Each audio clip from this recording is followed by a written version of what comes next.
नमस्कार दोस्तों।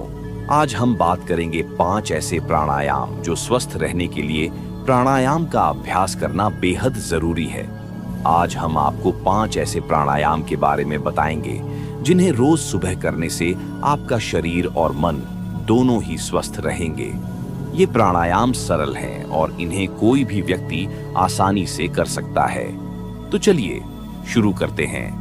अगर आपको अपने जीवन को सही दिशा देनी है, अपने स्वास्थ्य को अच्छा रखना है और मानसिक स्तर पर शांत रहना है, तो आपको अपने जीवन में कुछ अच्छी आदतों को जोड़ना होगा।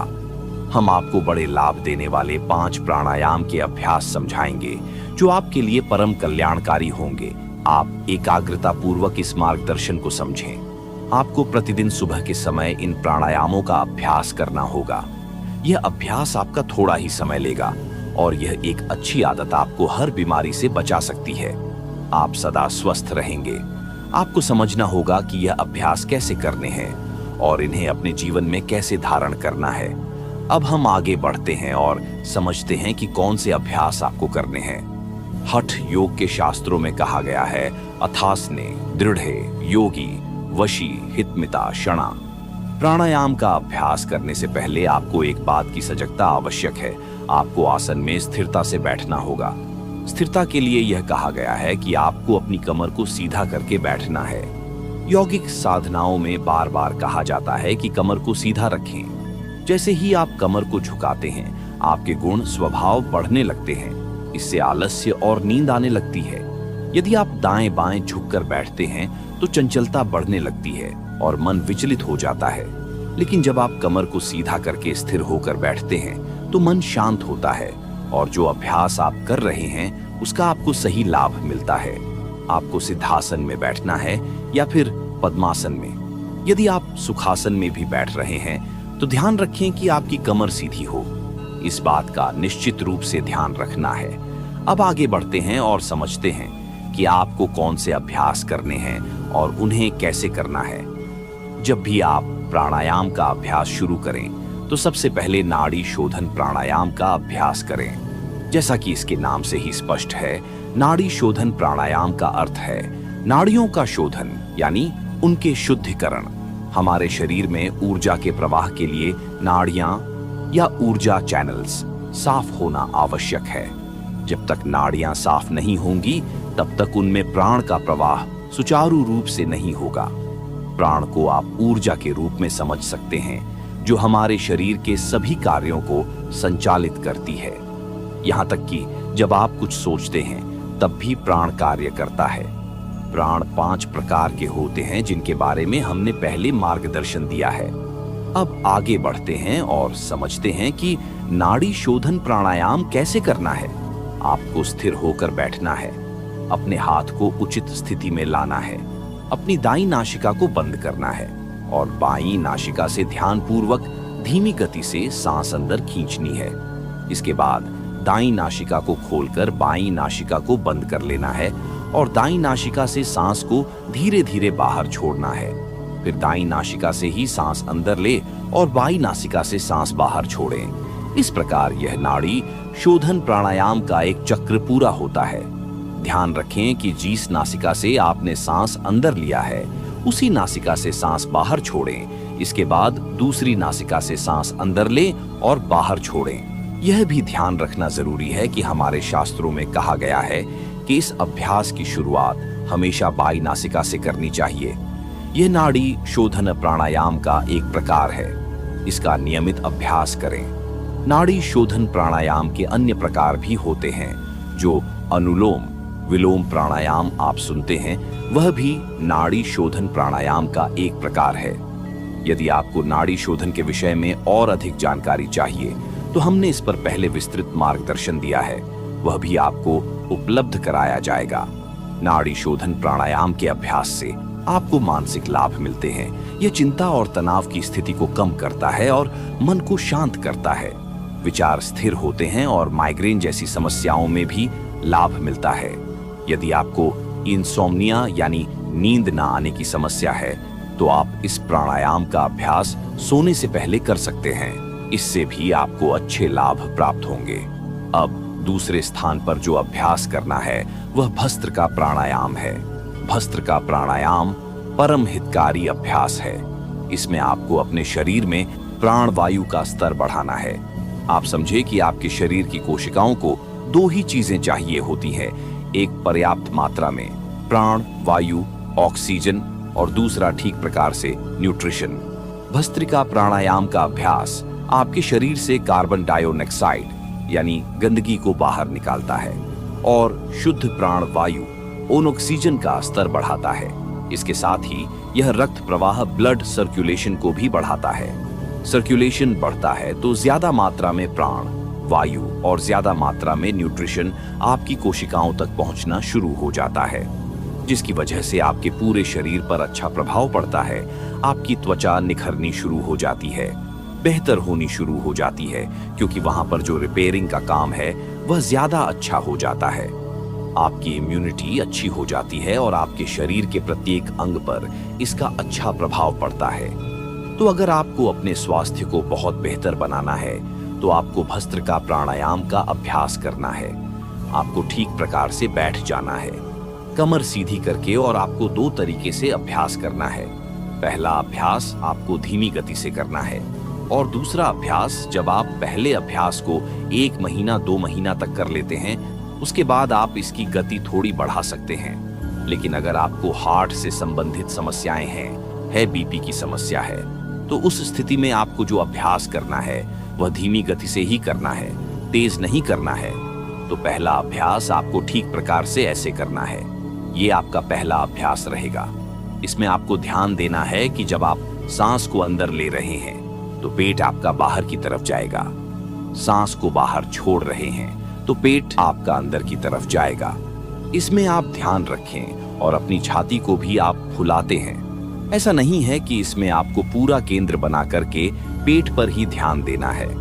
छाती इसमें बाहर की तरफ जाएगी और आपका थोड़ा पेट भी इसमें बाहर आएगा, जिससे कि आप ज्यादा मात्रा में प्राण वायु का संचय शरीर में कर सकेंगे। यह इसका पहला अभ्यास हुआ। दूसरे अभ्यास में थोड़ी गति को बढ़ा देना है और किस प्रकार अभ्यास करना है, तो इस प्रकार से आपको यह भस्त्रिका प्राणायाम का अभ्यास करना है। यह हमारा दूसरा अभ्यास हुआ। तीसरे स्थान पर जो आपको बात करना है वह भ्रमरी प्राणायाम का अभ्यास है। भ्रमरी प्राणायाम हमारी सभी विद्यार्थियों के लिए बहुत उपयोगी है, जो अपनी पढ़ाई में बहुत ज्यादा लगे रहते हैं या फिर जो बहुत ज्यादा ऑफिस के कंप्यूटर पर बैठकर काम करते हैं। उनके लिए भी यह बहुत ज्यादा उपयोगी है, क्योंकि यह आपके मन को तुरंत ही शांत करता है। इस अभ्यास को आप करेंगे तो इसके तुरंत बाद आपको बड़ा अच्छा अनुभव होगा। आप समझे कि इससे आपकी स्मृति भी अच्छी होगी, दिमाग हमेशा शांत रहेगा। किसी को नींद न आने की समस्या रहती है, जैसे कि हमने नाड़ी शोधन में भी कहा, वह भी एक विश्रांति देने वाला अभ्यास है। उसमें भी यह लाभ मिलेगा और इस अभ्यास में भी आपको नींद अच्छी आएगी। माइग्रेन की समस्या है वह आपकी समाप्त हो जाएगी। आंखों के लिए भी यह अच्छा है और मस्तिष्क के लिए तो बहुत ही उपयोगी है। अभ्यास करने से यह सब लाभ मिलेंगे। कैसे करना है आपको? इस प्रकार से क्षणमुखी मुद्रा का अभ्यास करना है। आपको दोनों उंगलियों को बीच के अपने आंखों के ऊपर रखना है। ऊपर वाली उंगली को के ऊपर और नीचे वाली उंगली को नासिका के पास रखना है। अपने अंगूठे से आपको अपने कानों को ठीक प्रकार से बंद कर लेना है। जो भाग आपके कानों के पास में रहता है ऊपर से उसको दबाना है, ताकि आपके कान ठीक प्रकार से बंद हो जाएं और आपको भ्रमण की ध्वनि करनी है, यानी कि इस प्रकार की आपको ध्वनि करनी है। ध्यान रखना है कि ध्वनि आपकी भरी होनी चाहिए, जिससे कि गूंजन ज्यादा हो। गूंजन ज्यादा होगा तो जो वाइब्रेशन है यह आपके मस्तिष्क को शांति देगा। न्यूरॉन्स के ऊपर इसका सकारात्मक प्रभाव होगा और इसके लाभ आपको पूर्ण मिलेंगे। इस बात का भी ध्यान रखना है कि आपकी जो ध्वनि है वह कभी कम कभी ज्यादा ऐसी नहीं होनी चाहिए। समानांतर आपकी एक ध्वनि चलनी चाहिए। इस बात का आपको ध्यान रखना है। अभ्यास करने से पहले हमने आपको मुद्रा बताई है, इसका अभ्यास करना है। उसके बाद सांस को पूरा बाहर छोड़ना है। सांस बाहर छोड़ने के बाद सांस को फिर से पूरा अंदर लेना है और उसके बाद इस प्रकार की स्थिति में आकर आपको भ्रमण की ध्वनि का अभ्यास करना शुरू करना है। अभी हमने केवल एक बार आपको यह अभ्यास करके बताया है, लेकिन जो आपको अभ्यास करना है वह आप 10 बार या 20 बार कर सकते हैं। 10 बार 20 बार अभ्यास करते हैं तो उसके बाद अपने हाथों को नीचे लेकर आते हैं और आप अनुभव करते हैं एक विश्रांति जो आपको इस अभ्यास के बाद महसूस होगी, उसका आप अनुभव करें। थोड़ी देर तक आपको इसी प्रकार से बैठे रहना है और उसके बाद 1 मिनट या 2 मिनट का अंतर आप रख सकते हैं। दूसरा अभ्यास आपको करें और ये ब्राह्मणी प्राणायाम का अभ्यास है। इसे भी आपको अपने योग अभ्यास क्रम में जोड़ लेना है और प्रतिदिन अभ्यास करना है। अब आगे बढ़ते हुए आप समझें कि जो अभ्यास है वह कपाल भाती क्रिया है। वास्तव में यह एक क्रिया है, लेकिन इसे प्राणायाम की तरह देखा जाता है। इसका बहुत ज्यादा प्रचलन है। क्यों प्रचलन है? क्योंकि इसके लाभ ऐसे हैं कि आज के समय में जिन समस्याओं का सामना व्यक्ति कर रहा है उन पर यह प्रभावी है, जैसे कि कॉन्स्टिपेशन, कब्ज की समस्या, पाचन खराब होने की समस्या, मधुमेह, डायबिटीज और मोटापा, ओबेसिटी जैसी समस्याएं। इस अभ्यास को करने से आपका वजन अगर संतुलित है तो यह उसे कम नहीं करेगा, लेकिन यदि आपका वजन बढ़ा हुआ है और आपका मेटाबॉलिज्म स्लो है तो यह अभ्यास उसे ठीक करेगा। इससे आपका मोटापा कम होगा। यह कॉन्स्टिपेशन और पाचन के लिए बहुत उपयोगी है। मधुमेह, डायबिटीज जैसी समस्या में भी यह अभ्यास बहुत लाभकारी रहेगा। कैसे करें कपालभाति? इस अभ्यास को करते समय कमर को सीधा रखना है। ध्यान रखें कि इसमें जो स्ट्रोक लगते हैं, यानी जब आप एक स्ट्रोक के साथ सांस को बाहर छोड़ते हैं तो वह झटके के साथ बाहर जाएगी। उस समय आपका पेट अंदर की तरफ जाएगा। यह एक झटके के साथ होता है, आराम से नहीं। फिर जब आप सांस को अंदर लेते हैं तो वह स्वतः ही अंदर आएगा। वह सामान्य रूप से अंदर जाएगी, लेकिन जो आप सांस को बाहर छोड़ रहे हैं वह झटके के साथ जाएगी। साथ ही ध्यान रखें कि नाभि से नीचे के क्षेत्र पर आपको ध्यान केंद्रित करना है और यह समझना है कि यह अभ्यास आपकी अपान वायु पर कार्य करता है। नाभि से नीचे का क्षेत्र इस अभ्यास से प्रभावित होता है। आपको यह ध्यान देना है कि स्ट्रोक का प्रभाव नाभि से नीचे तक महसूस हो। यह आपकी अपान वायु को संतुलित करेगा और आपकी जो आते हैं उनसे संबंधित किसी भी समस्या जैसे कब्ज या अन्य विकार में बहुत लाभकारी होगा। आपको ज्ञान मुद्रा या चंद्र मुद्रा लगाकर स्थिर बैठना है और इस प्रकार से अभ्यास करना है।